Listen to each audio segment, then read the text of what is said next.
আসসালামু আলাইকুম, Habibullah village nursery.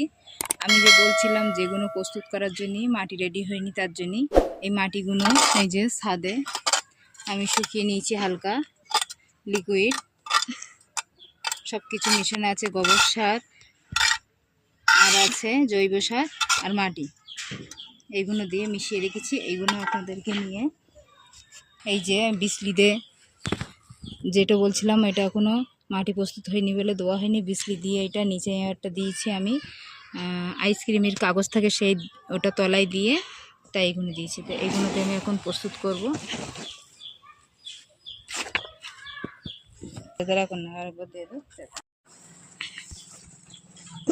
এরকম আপনি বাড়িতে যদি আপনার নিচে এই সবজির খোলা রেডি না থাকে, আপনি বিসলি দিয়েও, ও নারকেলের পাতা আছে, নারকেলের পাতা দিয়েও আপনি এটা রেডি করে ভর্তি করতে পারবেন। এটাই আমি দেবো।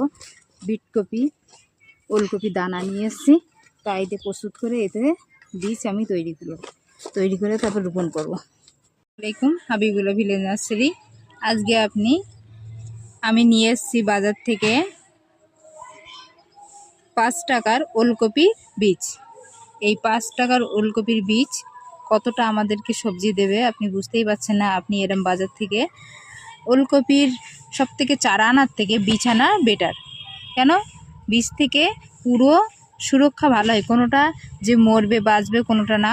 আমি গ্যারান্টি দিয়ে দিতে পারি, আমার যে কবর আমি বসিয়েছি সেই কবর আমার সফল হয়েছে। তা আপনাদেরকে এই যে আমি বেডটা তৈরি করেছিলাম বিসলি দিয়ে, মাটিটা দিয়ে পুরো প্রস্তুত করতে যতটা পেরেছি এর উপরেই দেবো আমি।